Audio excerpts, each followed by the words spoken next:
as if we needed more evidence, ladies and gentlemen, that Mitch McConnell was a swamp-dwelling, self-serving scumbag, we have these two interesting stories that just came out today. The first one is exclusive Peter Navarro. Everything McConnell did was designed to screw Donald Trump. Surprise, surprise. This is by Robert Kraychick of Breitbart, by the way. Dateline September 20th. Peter Navarro, former White House Director of Trade and Manufacture Policy and author of Taking Back Trump's America, Why We Lost the White House and How We'll Win It Back, told Breitbart News on Tuesday that Senate Majority Leader Mitch McConnell, Republican Kentucky, subverted former President Trump's drain the swamp pursuit by delaying appointments for top officials at federal government agencies and departments. This is no surprise, ladies and gentlemen. McConnell's part of the swamp. There is a system in the swamp. There is a system. The way this thing works, it is attached to globalists, but the reason that it works is because it enriches those people who are in positions to advance the agenda. Mitch McConnell is in a position to advance the agenda. This goes into this following story that we're going to get into as well. The only thing I'll give to his credit is he helped President Trump get a lot of conservative judges appointed. That's actually a big deal. And Navarro downplays this a little bit, but that is a big deal. That is why we're having so much luck. I'm not going to say luck.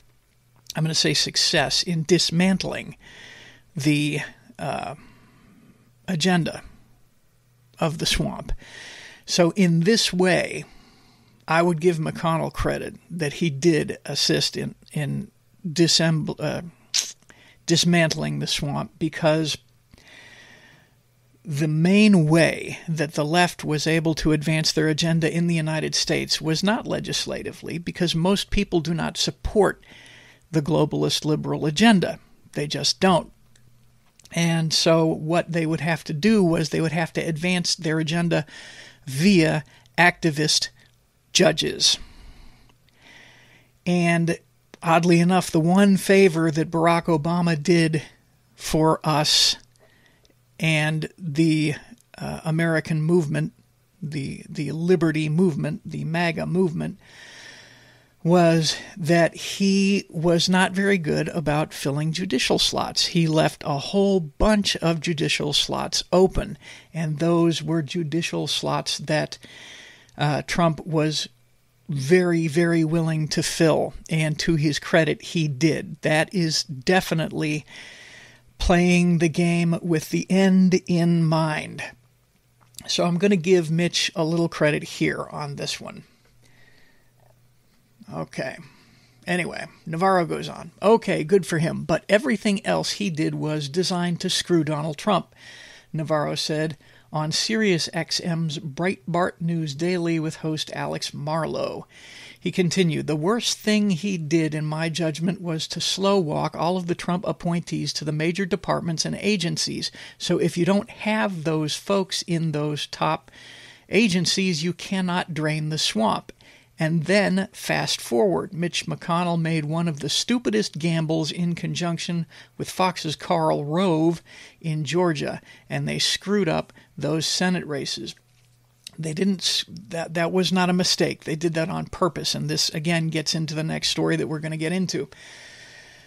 But that is indeed the worst thing that he did, because, ladies and gentlemen, the main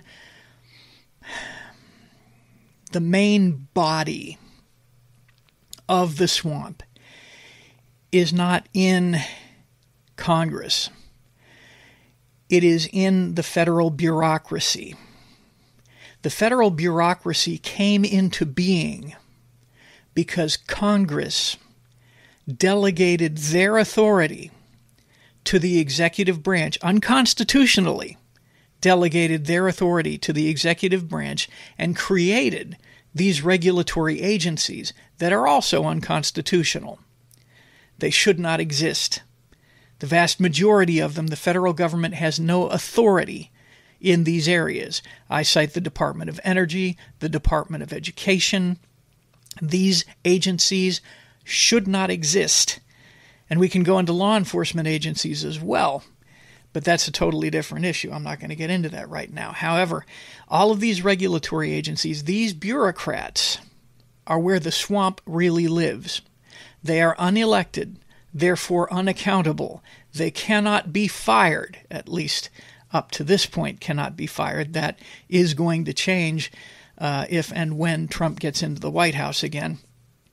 And this little strategy that McConnell used to subvert Trump is not going to avail him next time around for more than one reason, potentially. But I digress. Anyway, Congress created this behemoth, this bureaucratic behemoth. And this bureaucratic behemoth is largely responsible for the subjugation of the people of the United States and the subversion of the people of the United States, who are the rightful rulers of the United States. We, the people, are the rulers of the United States, not Senate, not the House, not the President of the United States, not even the Supreme Court, and definitely not an unelected bureaucracy. Let's continue. Navarro said McConnell expected Democrats to win a majority in the U.S. House of Representatives and the presidency in 2020 while retaining his majority leader status in the U.S. Senate. McConnell was banking on him being the leader of the Senate and Dems holding the House and winning the White House, and him being kingmaker, Navarro stated, but he screwed it up so badly with Karl Rove. We lost the Senate as well. Navarro emphasized his educational pedigree in economics when describing rising government-driven inflation and costs. Okay, I'm not going to get into that right now. Let's address that last statement. McConnell was banking on him being the leader of the Senate and the Dems holding the House. Well, that makes sense, but here's the reality of this situation. And Navarro may know something that I don't, but I am just speaking from my observations and logical conclusions based thereon. The way that the swamp works politically, okay, not talking about the bureaucracy, I'm talking about politically, the way that the swamp works is the general overall political bent is to move the country left as efficiently as possible, stripping the people of the United States of their rulership of the country and moving it to the federal bureaucracy. That's the ultimate, and the ultimate goal of that, by the way, is to eventually be able to hand over the United States via treaty to a global government governed by unelected bureaucrats. That is the ultimate goal. So our bureaucracy would fall under the world bureaucracy, which at this point it looks like it's the World Economic Forum, and they would dictate to our bureaucracy, and our bureaucracy would dictate to us. They're trying to introduce a Soviet-style government, except globally. That's the ultimate plan. Now, in order to do this, when the Democrats are in power, the Democrats push as hard left as they can and gain as much possible ground as they can. When the people get sick of that, they obviously elect Republicans, thinking that the Republicans will push back and do their job and actually represent the people and regain power for the people of the United States, undoing the wicked things that the Democrats have done. But that's not how it works, you see. The Republican Party, for the past half century, have been operating as a political relief valve. So what they do is they get in to power and they just move left, but more slowly. And they do it under the auspices of bipartisanship and reaching across the aisle and compromise. Note, however, that the Democrats never, ever, ever compromise. The only people who end up getting compromised are the people of the United States. This is the establishment GOP. This is Mitch McConnell. This is the Bush family. This is Karl Rove. They have no interest. They don't care who's in the majority, because it doesn't matter. You see, they're all part of the same group. They're all part of the same party. McConnell gets his payoff regardless. And believe me, ladies and gentlemen, they're getting paid off. Illegally, they are getting paid off. McCarthy gets his pay no matter what. They aren't getting their paycheck from the coffers of the United States Treasury as was designed. No, they're getting insider trading information. They're getting kickbacks. They're getting deals. All of that kind of stuff. They are making serious bank. So it doesn't matter who's in the majority, they're getting paid. And we, the people, are getting screwed. So when Navarro says here that McConnell was screwing Trump, we elected Trump. So by extension, McConnell is screwing us, including you fucking morons in Kentucky who keep electing this SOB. Let's take a look at the next one, and this will bring things a little more into focus. McConnell-aligned super PAC pulls resources out of Arizona. Again, this is from Breitbart. This is written by Jacob Bliss. Dateline 20th September 2022. The Senate Leadership Fund, SLF, the Mitch McConnell-aligned super PAC, is reportedly canceling the $9.6 million it reserved for television ads in Arizona's U.S. Senate race. Now, we're going to fast forward down here just a little bit and take a look at something real quick. On Sunday, the Trafalgar Group released a poll showing Masters just 1.2 percentage points behind Kelly, the Democrat. Of the 1,080 likely voter respondents, 45.4% say they support Masters compared to the 46.6% who say they support Kelly. There were another 5.3% who were undecided, and only 2.7% planned to vote for Mac Victor, a libertarian. Understandably and correctly so. Nothing against the Libertarian Party or the libertarian philosophy, at least on the surface, but third-party stuff does not work in the United States, at least currently. However,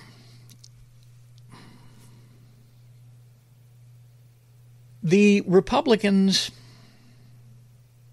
are minority in the Senate only by one vote, that vote being Kamala Harris, the Vice President of the United States, who serves as President of the Senate, and as a tie-breaking vote for those of you who do not know your civics and have not read the Constitution of the United States.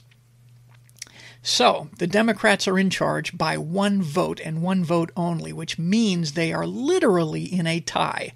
50 Democrats, 50 Republicans. Now, the current Senate races in 2022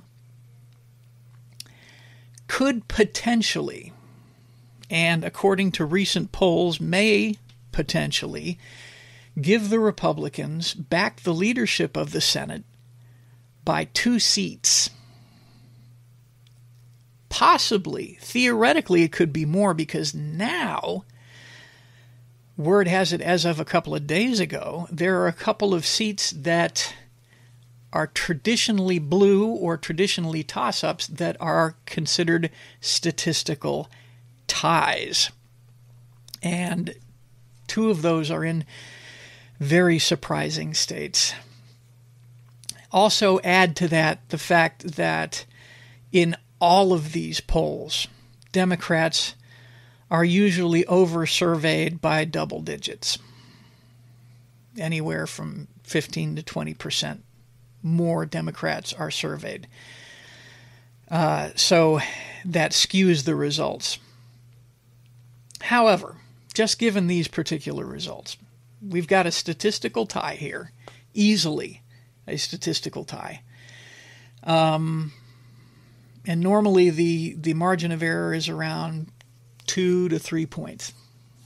So this is a statistical tie here.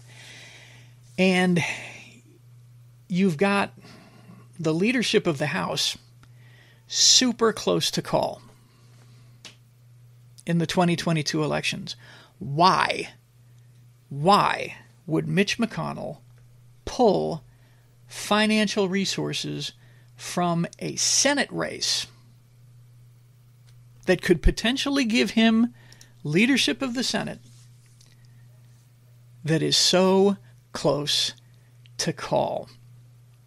Well, let's see. Axios report that McConnell's group is, quote, confident, end quote, other conservative groups would cover much of the difference in spending to help out Blake Masters, the Republican nominee in the state. The group has already spent $9.6 million on television ads in the state, while outside groups had reportedly already spent up to $7.5 million, despite the... Now, so what they're saying is, oh, well, we're confident that other groups will come in and cover what we are not giving them. That's not how you win a war, folks. That's not how you win a war.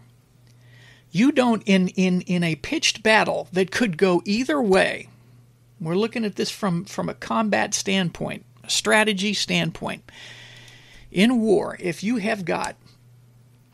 want to take an area, and in order to take that area, you have to win this particular battle, or winning this battle would help greatly, and the battle could go either way. You don't decide that you are going to take ammunition away from that battlefield, just assuming that somebody else is going to come along and fill the gap. Okay? What you do is, if those other groups come along and help out with ammunition in that area, fan-freaking-tastic. But you keep your resources concentrated there. Now, like I said, there's 2 other states that are, interestingly, could possibly flip, which would be huge. However, unlikely. One of them extremely unlikely. It's theoretically possible, but it's still unlikely. You don't allocate resources to that. Those are still areas that you planned on losing.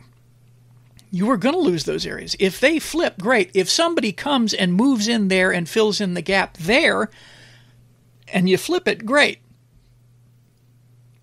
But this battle in Arizona, this needs to flip. This has to happen. And you're in a statistical dead heat. You put your money there. That's the way this works. Now, Arizona has always been a sick, weird state, okay? It is McCain's home state, and McCain was the king of the rhinos. He was the king of the treasonous, globalist rhinos in the Senate. Absolutely, hands down, bar none. He was a scumbag. I feel absolutely nothing bad about saying that kind of thing. Yes, he was a prisoner of war. Congratulations. What did he do lately? He handed the Democrats victory after victory after victory after victory after victory, consistently. He even said that the people of Arizona were not his constituents. He said the media were his constituents. He was a scumbag. And he died a scumbag. I have no problem saying that. Doesn't hurt my feelings a bit. I'm not going to go any further. But Arizona is just that kind of weird state. Now, the McCains held sway because of him over Arizona, and then he died. And then all of a sudden the McCains don't hold sway anymore over Arizona. The political machine that kept him in power still exists. However, the center of that power is in Maricopa County. Despite the fact that they have an awesome sheriff, their Republican Party is corrupt to the bone. And they were the ones that intentionally cheated and intentionally handed over the election, the presidential election, to Biden. So they're scumbags, and they're trying to keep control. And so what Mitch McConnell is doing here, he is removing those resources. And the people that he's trusting to fill the gap, folks, is the political machine in Maricopa County. He's trusting McCain's old machine to fix the election again so that the Republicans do not win the Senate, or so that they don't win the Senate by too much. Because here's the really scary thing for McConnell. This is the thing that he is most scared of. He is most scared that some of these surprise states will flip and give the Republicans even more than a 2-seat majority. What if they get more than that? What if they get enough MAGA people in the Senate, just enough MAGA people in the Senate, to unseat him? That is what he is scared of. He's perfectly fine being in the minority as long as he is the leader, as long as he is the king of his own little fiefdom. But if enough MAGA people get into the Senate,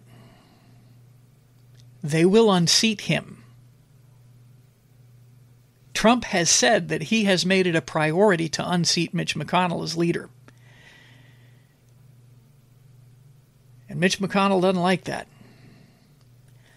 That's why he's pulling the money. Now, that tells me two things. First, I already told you. Mitch McConnell is worried about getting unseated, but the second thing is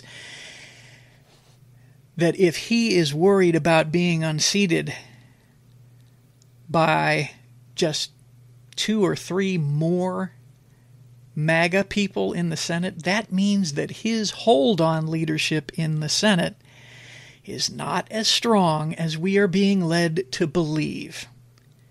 If he's scared about 1, 2, 3 more MAGA senators, that means that he doesn't have quite the hold, the stranglehold over leadership in the Senate. And that maybe a bunch of other senators have been talking about getting rid of old Mitch as well. Now, that is a movement that I can get behind, folks. Thanks for listening.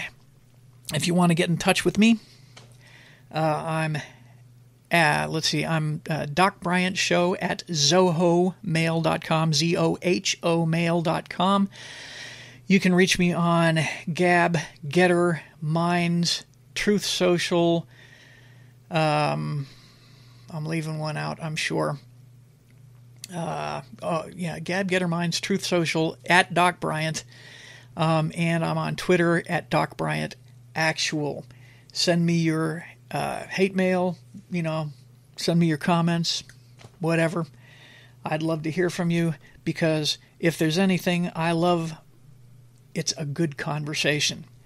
Again, thanks for listening. If you can, hit the like button, subscribe, all that fun stuff. Thanks a lot, folks. I'll talk to you later.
Well, the rats are... well, I'm not going to say that.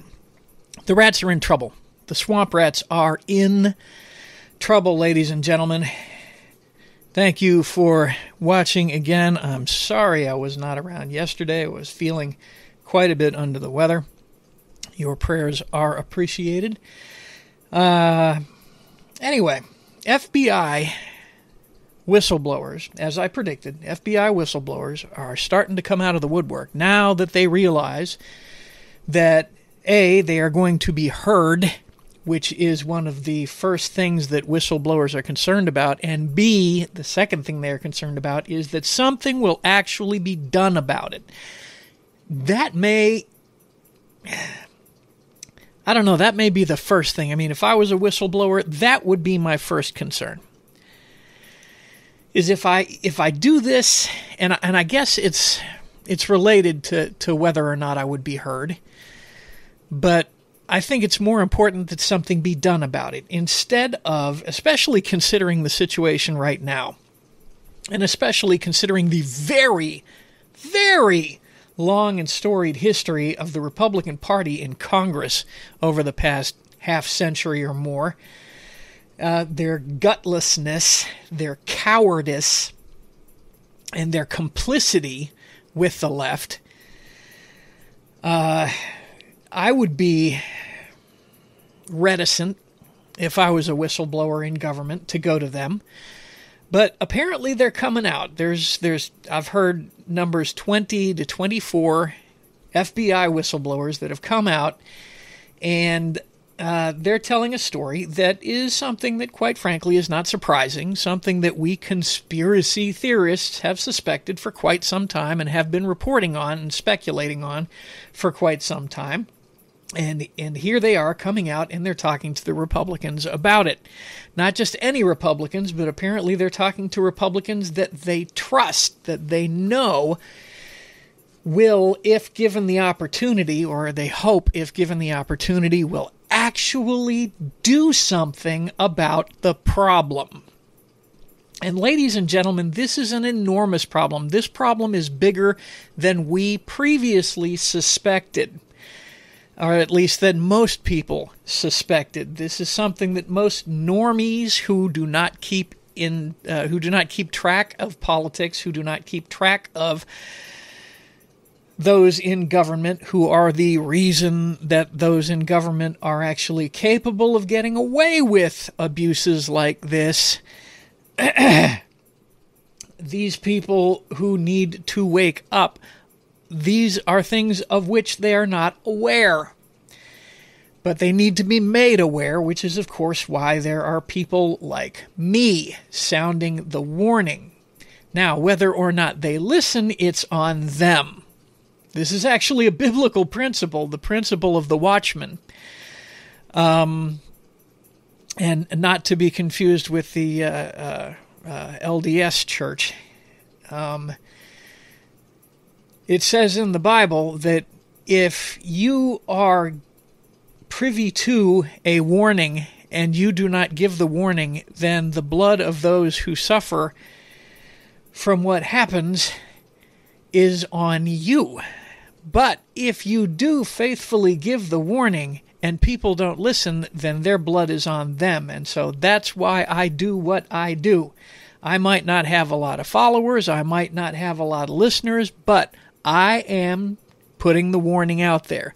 I am telling you what I see, and that is what is going on. And here we have yet again another conspiracy theory that has come true.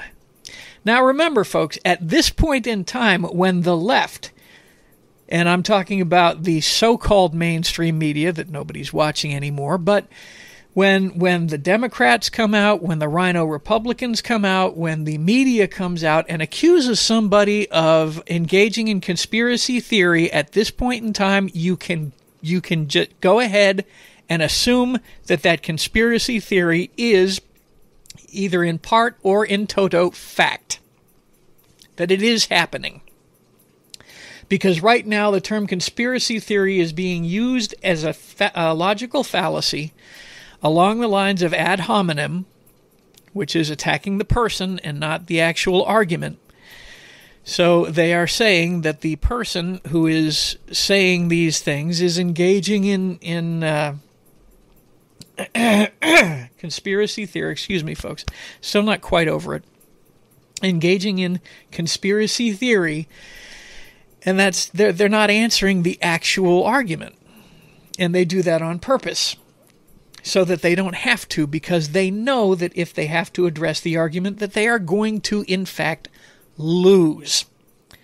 So from now on, when you hear somebody on the left, a Democrat, the mainstream media, a rhino, the rhino media, a la Fox News, e.g. Fox News, say that somebody is engaging in conspiracy theory, just assume that that conspiracy theory that is being engaged in is, in fact, fact. Here we go. Representative Jordan, FBI whistleblowers say they felt pressure to juice the numbers of domestic extremist groups. The reason that they are being asked to do that, the reason that they are being asked to ignore actual crime, to ignore actual threats to our republic, is because investigating the actual threats to our republic, investigating actual federal crimes, would lead them straight to the doorsteps of Democrats and rhinos. That is why. They would be investigating Democrats. They would be investigating the Bidens. They would be investigating the Clintons. They would be investigating perhaps even the Bushes, Karl Rove, these rhinos, these Democrats. And so they have to be, because the rhinos and Democrats, and mostly at this point the Democrats, are in power, they are directing the investigators not to investigate them. That's what's going on. We will see this more in the second story that I'm going to bring up. But we're going to look at this one now. They have to make their opponent, they have to steer the legitimate investigations against them away from themselves, and they are trying to frame their political opponents as the actual threats and use law enforcement illegally to persecute and prosecute their political opponents. That is what they are doing.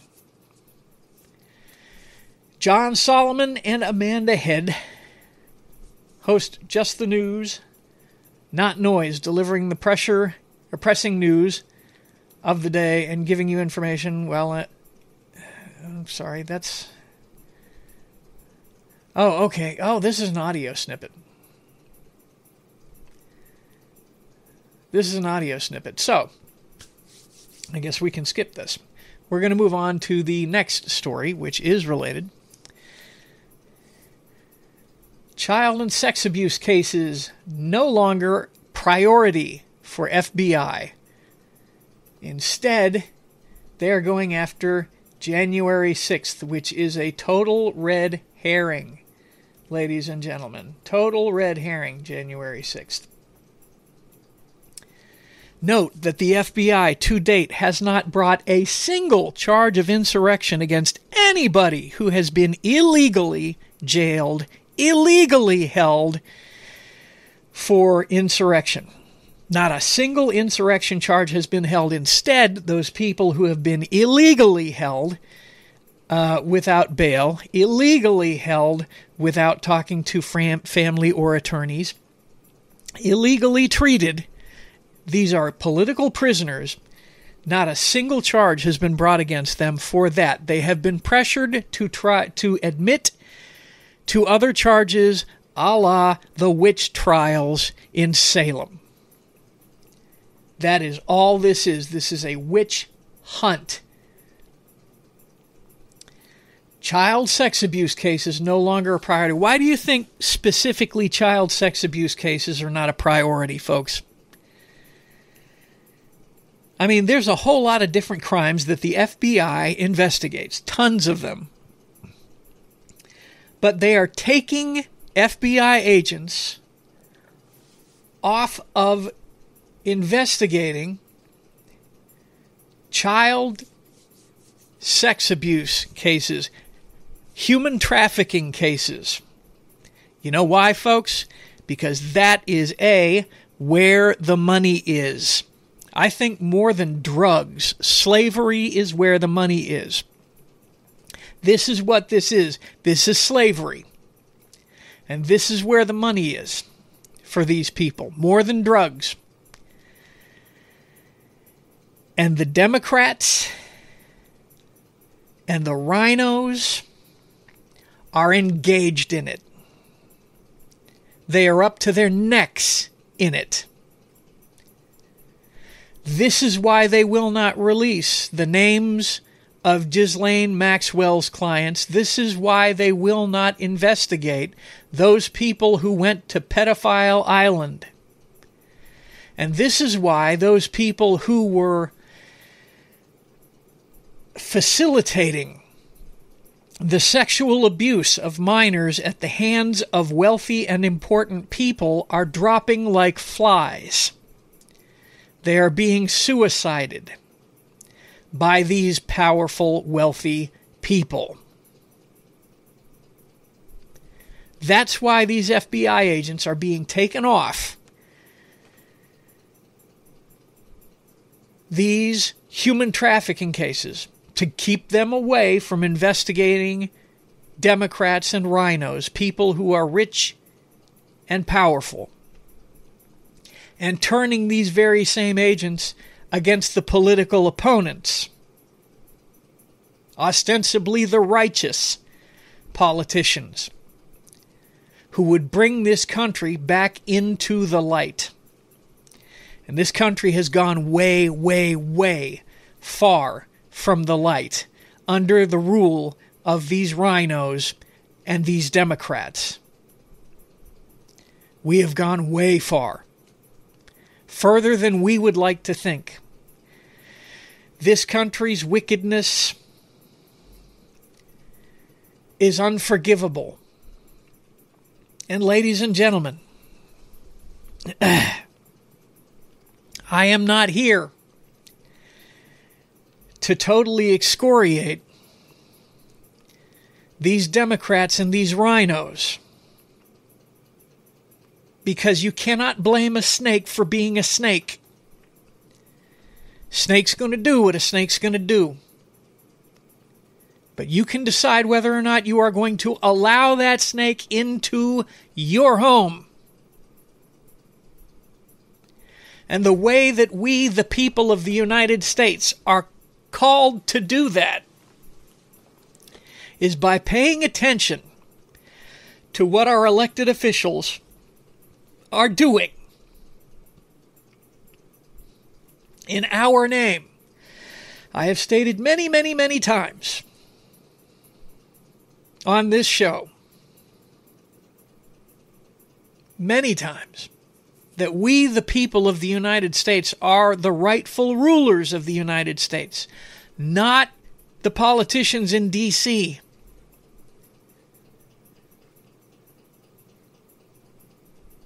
The politicians in D.C. could not have gotten to the point where they could attempt to seize power from us if we had not allowed it to happen. This stuff ultimately lies on our heads. We abdicated. This goes back. You could take this back to the Garden of Eden, folks. This is just the same song. This is the same game, different name.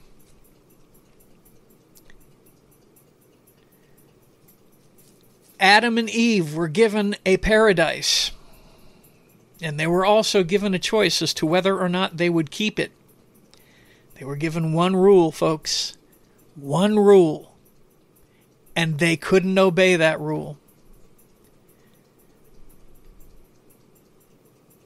We were given the United States, a brilliantly devised and designed republic,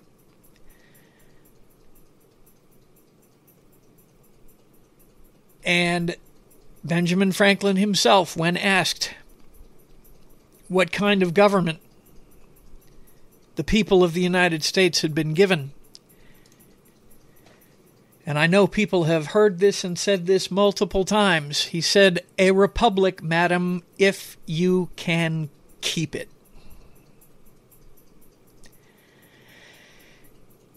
And because we had easy times after World War II, we abdicated. We delegated an enormous amount of our power to Congress. Congress got fat and wealthy from being in power for too long, because we kept sending the same people over and over and over again. Well, if they want to do the job, let them do it. I just want to be left alone. If they want to serve up there, let them serve up there in that swamp.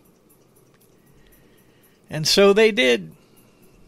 And in doing so, they enriched themselves. They empowered themselves to do more and more. And then they realized that the real way to stay in power was to make sure that you couldn't get unelected.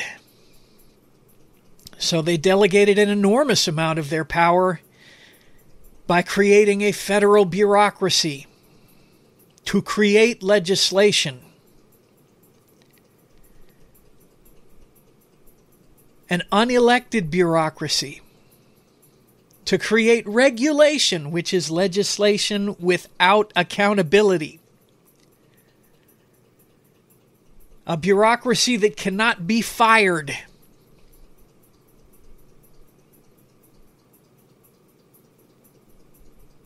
They created an oligarchy that would continue to enrich them even if they were unelected, and for which they could actually go to work if they were unelected. We allowed this to happen. That is why we are in the shape that we are in right now.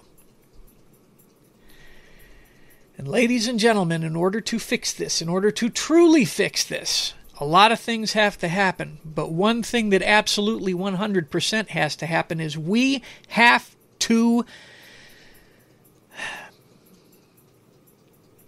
validate the faith that these FBI whistleblowers have that we are actually going to do something, that we, the people, are actually going to do something. These FBI whistleblowers aren't just going to members of Congress. They're coming to us. They're coming to we, the people, and saying, hey, this is the corruption that's going on in your government. And ladies and gentlemen, this is the tip of the iceberg. I'm not kidding. This is the very tippy top of the iceberg. This goes deep. And we, the people, have to be willing. We have to have the courage to tear down this bureaucracy. We have to have the courage to investigate its abuses. We have to have the courage to prosecute those engaged in these abuses, regardless of how wealthy and powerful they are, or to the point more especially as to how wealthy and powerful they are. And we need to send them to prison in chains. That is what needs to happen.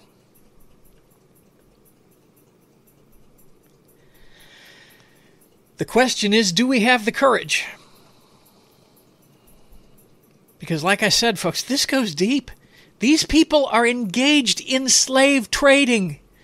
These people are having sex with children. They are selling women, children, little boys, little girls into sex slavery, while at the same time their allies in academia are really starting to push the idea that pedophilia is not indeed a crime. But just like transsexualism, just like homosexuality, it is an alternative lifestyle. They are trying to normalize the sexual abuse of children. Now, homosexuality, that's between two adults, that's between them, that's their business. Do I think it's healthy? No. Would I engage in it myself? No. But if you're somebody who does that with other consenting adults, the only people you're hurting are yourselves. That's your business, as far as I'm concerned. Transsexualism, would I engage in it? No. Do I consider it a mental health disorder? More of a developmental disorder, but yes. I feel bad for them. But that's an adult. When you try to force this garbage on children, when you try to groom children, when you try to recruit children into that lifestyle, then you are wrong. Then you are seriously engaging in what I consider to be not only sinful, but criminal activity. And then you need to be punished. You need to be removed from society so that you can no longer harm it. And yes, trying to recruit children into sexual deviancy is harming them. When they become adults, if they choose to engage in it, that's their business.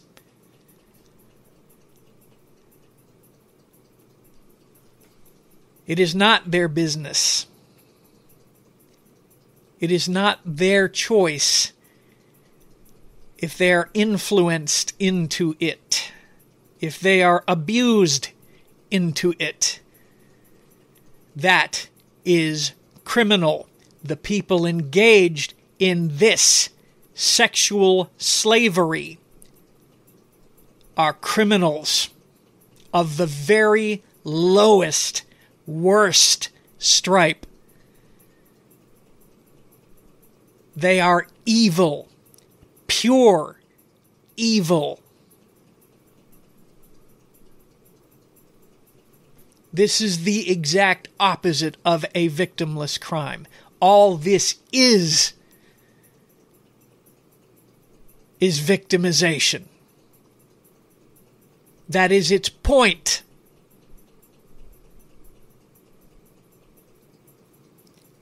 That is why these Democrats, these rhinos, are directing the FBI away from sexual crimes so that they can continue their slave trade, so that they continue the sexual abuse of children, while at the same time killing two birds with one stone, creating a red herring of domestic extremism. Note, that is not a crime. There is no crime called domestic extremism. They create a crime and then investigate the crime that they created. And the focus of that investigation and the focus of that fake crime just happens to be their political opponents, who would ostensibly, if given control, investigate them. That is what is going on. And ladies and gentlemen, just the slave trade that I'm talking about is the tip of the iceberg. The tip of the iceberg of the evil that is going on in our name, that we have allowed to take hold and to flourish in the name of diversity, tolerance, inclusion. Ladies and gentlemen, evil deserves no tolerance. Evil is not diversity, and evil most certainly does not deserve inclusion into our society.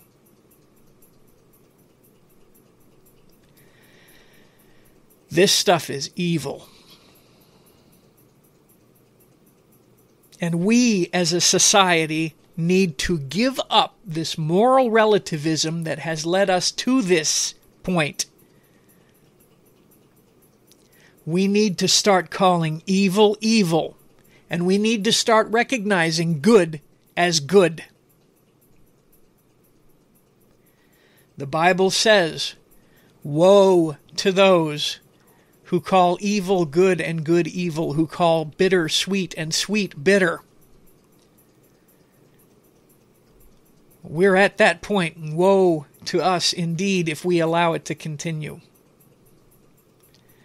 We need to start looking for what is good. We need to start focusing on what is good. We need to start doing what is good. We need to start looking for what is evil. We need to start condemning what is evil, and we need to start punishing what is evil. Whether we do that or not will decide the outcome of our nation. As things go on, I strongly suspect that the United States will eventually follow the same fate as what happened to ancient Israel. It's going to split into a wicked nation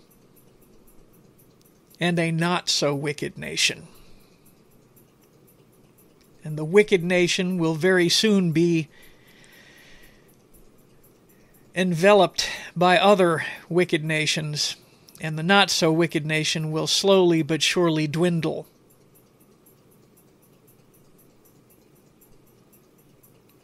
And it is at that point, because the reason the not-so-wicked nation will dwindle,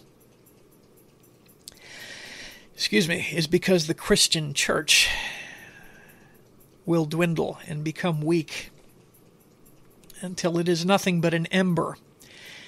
And it is at that point, I believe, the rapture will occur, and then, literally, all hell will break loose. I have been asked on more than one occasion by more than one person to redo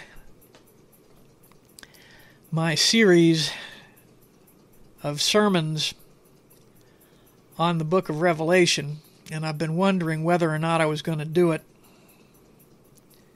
because that's not really completely what this channel is about. But I think I'm going to do it, if for no other reason than just for those people who have asked me to do it. Because it is relevant, I think, at this time. I think we are close to that period of time. I think we are currently in that dispensation in history.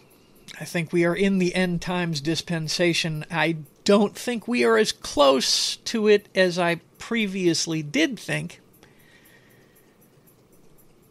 but I could be wrong. I frequently am. Ask my wife.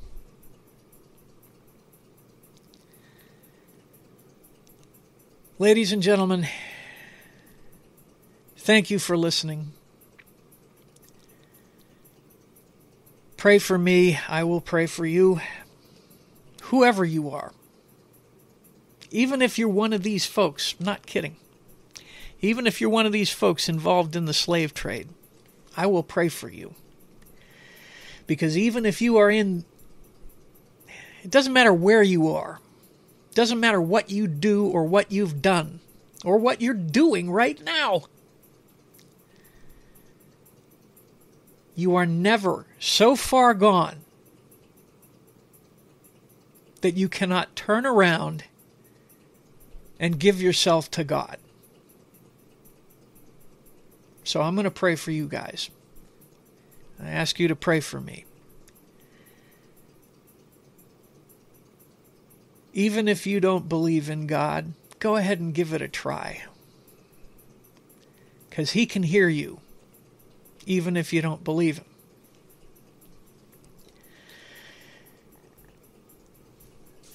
I also ask that you would subscribe, hit the like button. If you want to get in touch with me, I'm sure there's a comment section down there that you can do that. If you're listening to my podcast, you can reach me at docbryantshow@zohomail.com. That's ZOHO mail.com. You can also reach me on social media, Gab, Minds, Getter, Truth Social, at Doc Bryant. And I'm on Twitter, at Doc Bryant Actual. We need to be praying, folks. We need to be praying that God comes back into our nation. We need to be praying for righteous leadership.